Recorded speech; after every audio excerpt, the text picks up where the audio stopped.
Hi everybody, very welcome to Mentour, yet another video podcast. As always, I hope you're doing absolutely fantastic. So, I've had a lot of questions about how pilots would deal if both engines would fail. Will we be able to land or not? Well, today you'll see. Stay tuned.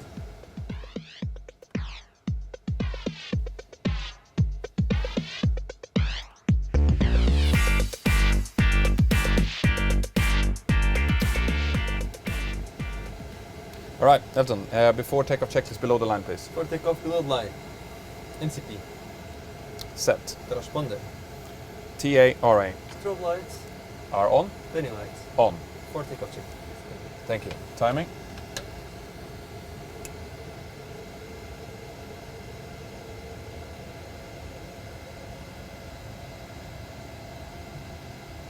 Stabilized.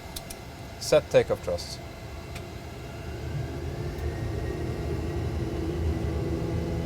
Takeoff thrust set. Indication normal. 80 knots. Check.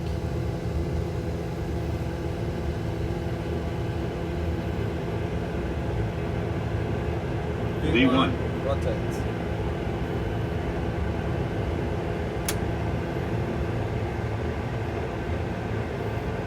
Get up. Positive brakes.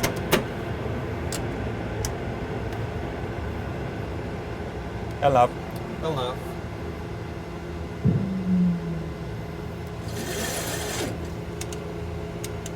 Come on, eh? Check. Back up. Back up.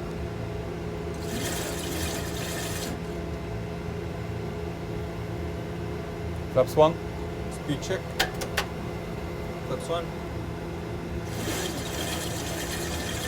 Flaps up. Speed check. Flaps.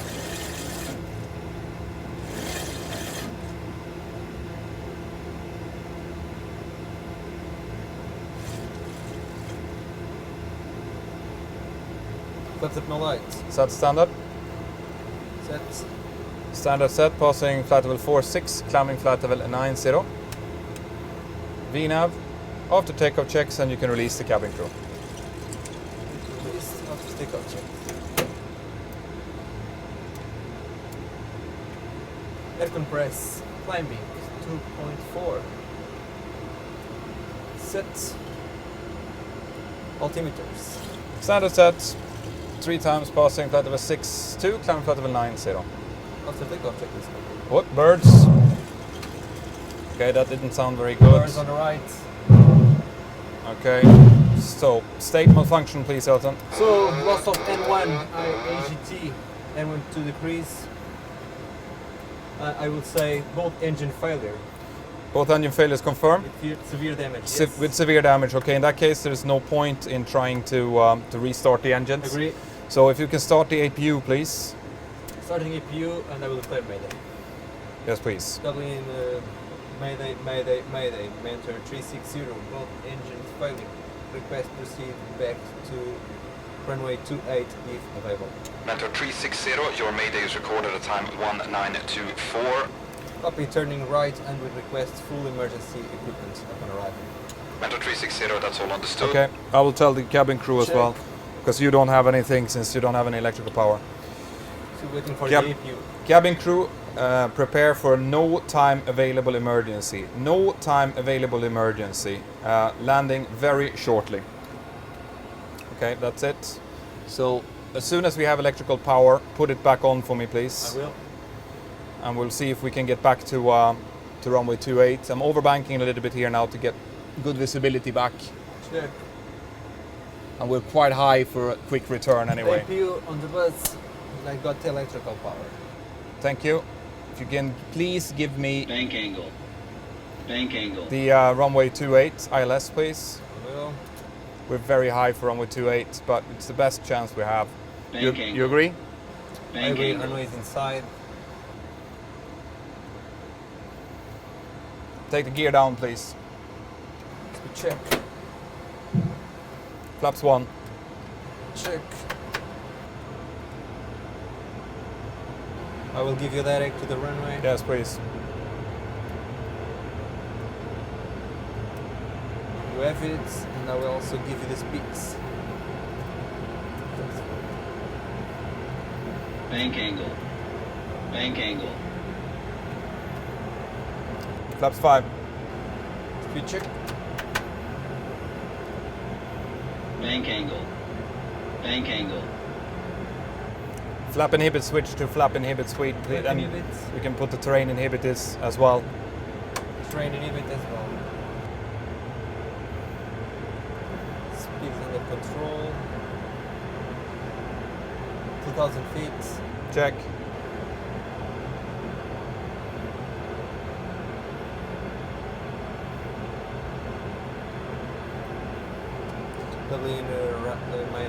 Mentor 360 500. Flaps 10. Mentor 360, you're clear to land runway 28. The surface wind is 100 degrees at 5 knots. We have all emergency equipment standing by for you.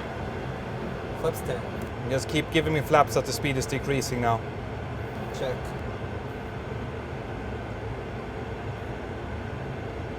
Sync rate. Sync rate. Three reds. Yeah. Flaps 40, please. Flaps 30, flaps 40. There we go. Brace. Brace. Brace. Brace.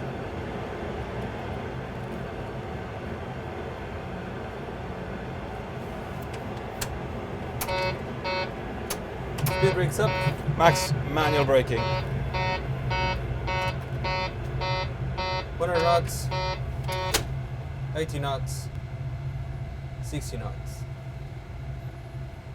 Dublin Mentor 360 stop in the third part of the runway.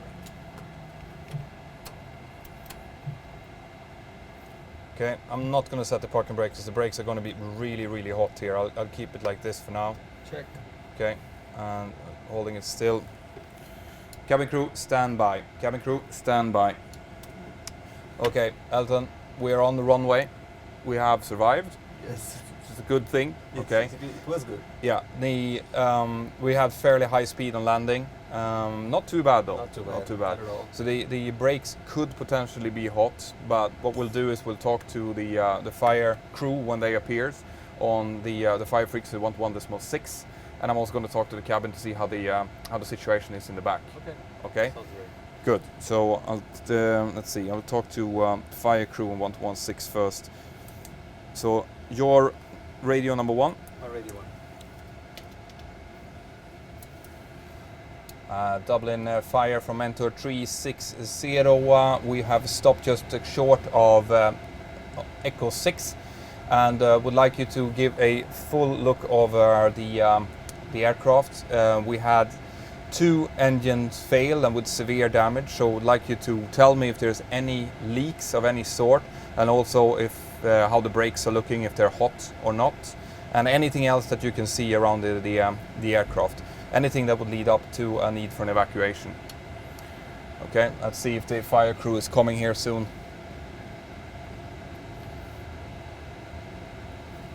Ah, here they are. Excellent, very good. Okay, so temperature should be okay. I'll put this parking brake on there. So, right guys, so this is what might happen. Okay, now we were very lucky. We were at a high altitude when the bird strikes hit, which meant that we had plenty of room to get back in towards Dublin, and we landed on the opposite runway, which meant we had a little bit of tailwind. But this is what you do. Like I was saying in the beginning of the video, there are no set rules for how to deal with something like this. We just have to use your knowledge, be quick in reactions, like getting the APU running, for example, is crucial in order to get electrical power back. And with electrical power, you also get all of the screens, all of the communication, and also, crucially, the hydraulic pumps will start working as well, so it'll be easier to control the aircraft. And then focus on getting the aircraft in to land inside of the airport boundary. And the reason for that, the reason why we stay a little bit high with a little bit higher energy, is that it's much better to land with a higher speed on a long runway and then stop maybe towards the end of the runway. As long as you stop inside of the airport perimeter, it means that these guys, the firefighter, will be able to reach us and help us as quickly as possible. If we misjudge it and we take off too much speed or we go too far away from the airport, well then we might end up landing outside of the runway and outside of the airport. So not only we will not have immediate help by them then, but we might also hit buildings, motorways, or cause third-party damage, and this is something that we definitely want to avoid. So in this instant, everything went well. You will always miss things, you will always make mistakes, but the main thing and the only really important thing here is to get the aircraft back onto a runway or onto a field or somewhere in one piece so that we can potentially evacuate our passengers.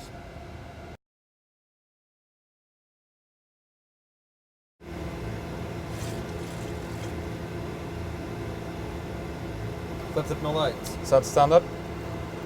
Set. Standard set, passing flight level 46, climbing flight level 90. VNAV. After takeoff checks, and you can release the cabin crew. Release after takeoff check. Air compress. Climbing 2.4. Set. Altimeters. Standard set, 3 times passing flight level 62, climbing flight level 90. After takeoff check this. What? Birds? Okay, that didn't sound very good. Birds on the right. Okay, so state malfunction please, Elton. So loss of N1 AGT, N1 to decrease. I would say both engine failure. Both engine failures confirmed? With severe damage. Yes. With severe damage, okay. In that case, there is no point in trying to restart the engines. Agree. So if you can start the APU, please. Starting APU, and I will declare Mayday. Right, guys. So what we've just seen now were effectively 2 flocks of birds that hit both our left and our right engine. And when that happened, they filled the engine up with dead birds, which caused the engine fans, which is in the front of the engine, to seize up. Now, when that happens, both engines will instantaneously fail. They will stop producing forward thrust, which will effectively turn the aircraft into a glider. And also, it will remove all electrical power for a second, which disconnects the autopilot. The electrical power very quickly comes back in the form of battery power, but it will only come back to the captain's side. So that's why you can see only the screens on the captain's side and only the communication on the captain's side will work. Now, when something like this would happen, I would ask the pilot monitoring, which is Elton in this case, to state the malfunction. Now, he quickly found out that we have dual engine failure, but he also said that we have severe damage. And he can see that because the EGT are redlining. That's why you can see that 2 red instruments on the central screen. And also, there is no rotation of N1 on either of the engines. So that means that both fans are standing completely still. And when that happens, it's impossible to restart the engine. And this is why we didn't waste any time to try to restart it. We just start to try to find a suitable alternate to land in. Yes, please. Calling in Mayday, Mayday, Mayday. Mentor 360, both engines failing. Request proceed back to runway 28 if available. Mentor 360, your Mayday is recorded at time 1924. Copy, turning right and will request full emergency equipment upon arrival. Mentor 360, that's all understood. Okay, I will tell the cabin crew as well, because you don't have anything since you don't have any electrical power. So waiting for the APU. Cabin crew, prepare for no time available emergency. No time available emergency. Landing very shortly. Okay guys, as you noticed there, we switched on the auxiliary power unit, the APU, very quickly, and that's because we want to restore power to the aircraft as quickly as we can. I also told the cabin crew that they have to get ready for no time available emergency, and I'm saying that because I don't have the time to fully brief them on the nature of the emergency. I just want them to be aware that something has happened that required them to get the cabin ready for a potential evacuation on landing very, very quickly. Okay, that's it. So as soon as we have electrical power, put it back on for me, please. I will. And we'll see if we can get back to runway 28. I'm overbanking a little bit here now to get good visibility back. Check. And we're quite high for a quick return anyway. APU on the bus. I got the electrical power. Thank you. So at this point, I am looking for a possible runway to land at, and I knew I took off from runway 10 and we have the opposite runway, runway 28 available. Now I'm saying that we're a little bit high, and that's because when the engine failure occurred, we're at about 6,000 feet. This is different from what Sully had when he executed the miracle on the Hudson. He was at a much lower altitude, which meant that he didn't have the chance to turn back. I do, and in this case, when you do a 180 turn, you lose on average around 2,000 feet, which would put me at an altitude of about 4,000 feet or slightly above at this point, and I'm about 8 miles away. Now, an aircraft will use about 3 miles per 1,000 feet to descend, so I'm quite high, but I'm still within the landable zone. I'm overbanking the aircraft slightly because that will actually bring me down a little bit and will also potentially give me a slightly more track miles in order to get towards the airport. If you can please give me Bank angle. Bank angle. the runway 28 ILS, please. Well, We're very high for runway 28, but it's the best chance we have. Bank angle. You agree? Bank highway angle. runway is inside. Take the gear down, please. Check. Flaps 1. Check. I've just asked Elton to please give me the ILS approach for runway 28, and the reason that I do this is because I want to see a picture in front of me of how the final approach track looks on my navigation display, and I also want the reference speed in order to know how far away from them I am when I'm starting to take the different flap settings. I've also decided to take the gear down in order to add some drag and to get me down quicker, because I need to make sure that my energy level is not too high when I touch down on runway 28, so I can break the aircraft down to a standstill in a safe way. I will give you direct to the runway. Yes, please. You have it, and I will also give you the speeds. Bank angle. Bank angle. Flaps 5. Speed check. Bank angle. Bank angle. Flap inhibit switch to flap inhibit suite, Flap and inhibit. you can put the terrain inhibitors as well. Train inhibit as well. So now I'm starting to ask Elton to give me different flap steps, and that's in order for me to reduce the speed. The lower speed I can have when I touch down, the more safely I'll be able to brake.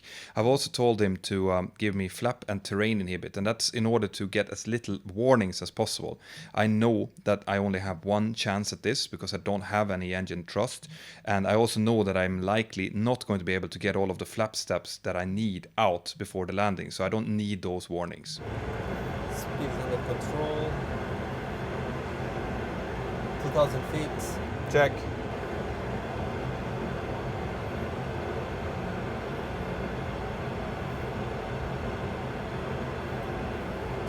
W in my Mentour 2360 final.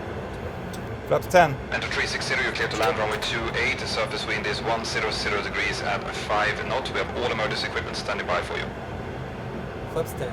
Just keep giving me flaps as the speed is decreasing now. Check.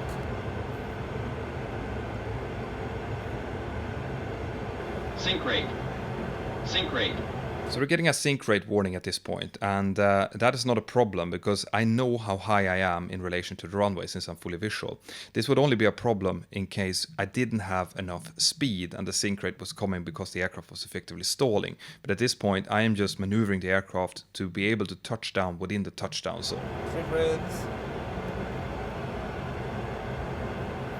Yeah. Flaps 40, please. Flaps 30, flaps 40. There we go. Brace. Brace, brace, brace. The brace call is given at approximately 50 feet, and that's in order to tell the cabin crew and the passengers to get into the brace position for a potential crash landing.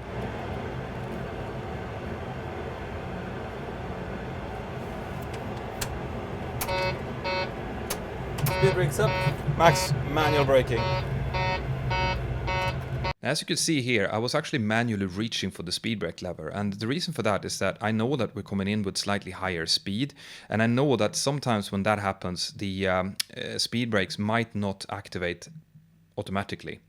So I'm reaching for them and I'm extending them manually to make sure that the flight spoilers and the ground spoilers on the wing is coming up, and that will bring the entire weight of the aircraft down onto the landing gear so that I'll get as much effective braking as possible.